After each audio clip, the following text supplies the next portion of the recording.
Budget 2024 پاکستانیوں کے لیے خاص طور پہ پاکستان کے مارکیٹس کے لیے کاروبار کے لیے ایک خوشگوار حیرت کا باعث ہوا ہے اور یقینی طور پہ ایک اچھی ابتدا ہوئی ہے کم از کم اس حکومت کے لحاظ سے اور وزیر خزانہ جناب محمد اورنگزیب کے حوالے سے مجموعی طور پہ جو خطرات تھے جو واہمات تھے اور جو بہت ہی خدشات تھے کہ شاید آنے والا بجٹ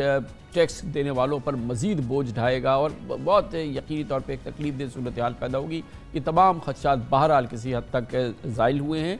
اور آج کا بجٹ 2024 بجٹ اس کے تمام معاملات پر کلیدی معاملات پہ جس پہ ہماری شروع میں بات ہوئی پاکستان کے وزیر خزانہ اور ریونیو جناب محمد اورنگزیب کے ساتھ، اور پھر اس کے ہم نے ایک انڈیپینڈنٹ انالیسس کیا، سابق وزیر خزانہ اور سابق کارپوریٹ لیڈر ہمارے ساتھ اسد عمر صاحب تھے۔ اب اس موضوع پہ بات کرتے ہیں اور بجٹ 2024 کے ٹیکسز کے معاملات پہ بات کرنے کے لیے ہمارے ساتھ ہیں محترم انور کاشف ممتاز، صدر ہے پاکستان ٹیکس بار ایسوسی ایشن کے۔ بہت بہت شکریہ انور کاشف صاحب۔ یہ فرمائیے گا کہ یہ ابھی جو بجٹ 2024 ہے اس کے دو بڑے زبردست اہداف ہیں، 12,900 ارب روپے کے ریونیوز جمع کریں گے، گویا کہ تقریباً 38% اضافہ، اور ابھی ہماری فائنانس منسٹر سے بات ہو رہی تھی اورنگزیب صاحب کی، انہوں نے کہا یہ بھی ہمارا ہدف ہے کہ ہم tax to G D P ratio 13% پر لے کے آئیں گے۔ بڑے اپہل ٹاسک کے ممکن ہیں یہ؟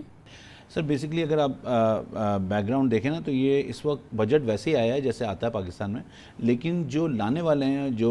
فائنانس منسٹر ہیں وہ نئے ہیں، تو بیسکلی ان کے ذہن میں کچھ چیزیں ہیں جو پلان کر رہے ہیں، اور پاکستان کی اکانومی میں پوٹینشیل ہے سر، اکنامک ایکٹیویٹی ہوتی ہے، نظر آتی ہے، لیکن وہ چینلائز نہیں ہوتی۔ یہ میرے خیال میں سارا انہوں نے جو بیک اپ پلان بنایا ہے جس میں میکنزی کو لے کے آئے ہیں، یہ بیک اپ پلان کے ذریعے انہوں نے سوچا ہے کہ یہ چینلائز کریں گے اس کو، اور اس کے ذریعے جو یہ انہوں نے ابھی ریونیو ٹارگٹ رکھا ہے اس کو اچیو کر لیں گے۔ کیونکہ اس وقت جو صورتحال ہے یہ فائنانس بل ہے، ابھی آئی ایم ایف سے بات چل رہی ہے، بہت ساری چیزیں اس میں بھی چیزیں آگے پیچھے ہوں گی، کیونکہ آئی ایم ایف بہت ساری چیزوں میں ابھی بھی ایگری نہیں ہے۔ ایک عام تاثر ہے جو ماہرین سے ہماری بات کر رہے ہیں کہ بہرحال یہ جو ہے یہ انفلیشنری پریشر بڑھائے گا، مہنگائی بڑھائے گا یہ بجٹ، اور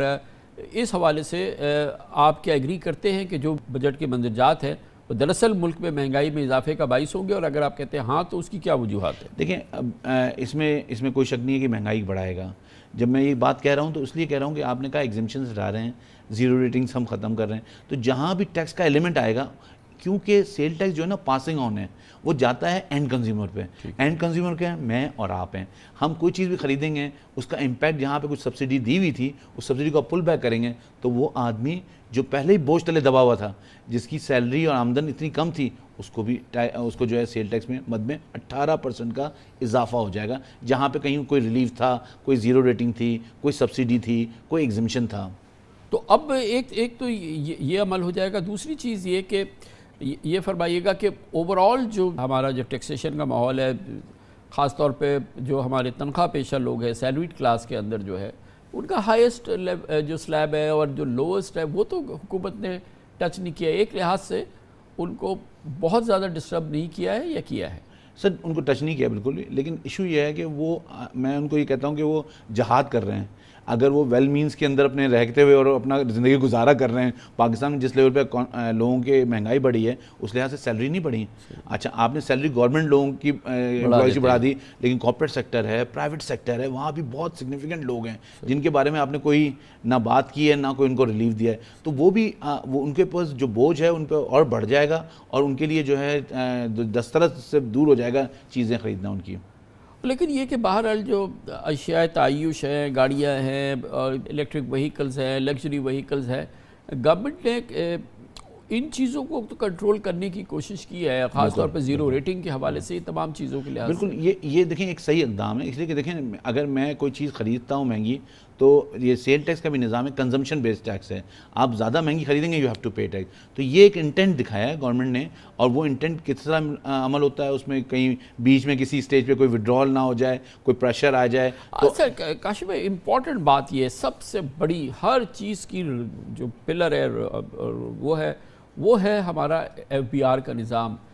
جب تک یہ ایف بی آر کا نظام ہے، ابھی اورنگزیب صاحب سے بھی بات ہو رہی تھی، ان لوگوں کا بڑا دار و مدار ہے اس پر، جب آپ نے بھی کہا کہ وہ یہ سمجھ رہے ہیں کہ 12,900 ہم اس کو ڈیجیٹائز کر لیں گے، وہاں پر جو اگر واقعی بہتری آ جاتی ہے تو یہ تو پھر ایک گیم چینجر ہوگا نا اگر ہو جائے، مگر وہ تو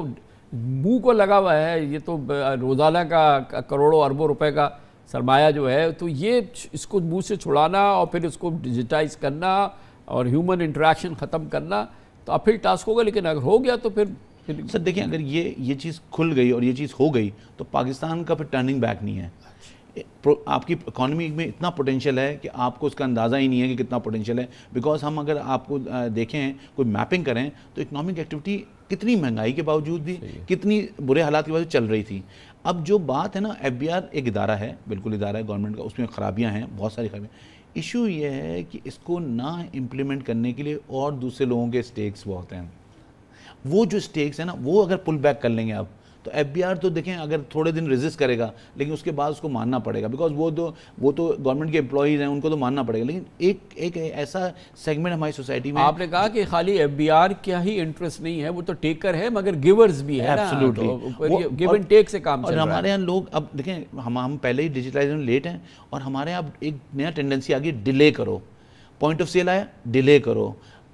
ٹریس اینڈ ٹریک آیا ڈیلے کرو، تاجر دوست آئی ڈیلے کرو. مطلب آپ ڈیلے پہ آپ وہ کر رہے ہیں. یہ جو ڈیلے ہے نا یہ پاکستان کے لیے بڑا میرے حساب سے اس وقت نقصان دہ. بہت بہت شکریہ جناب کاشف انور ممتاز، صدر پاکستان ٹیکس بار ایسوسی ایشن. ٹیکسز کے معاملات کے حوالے سے بجٹ کا انالیسس کر رہے تھے. اس کے ساتھ ہی ہمارے آج کے پروگرام کا اختتام ہوتا ہے. کل آپ سے پھر ملاقات ہوگی انشاءاللہ. کل تک کے لیے کامران خان کو اجازت. اللہ حافظ و ناصر.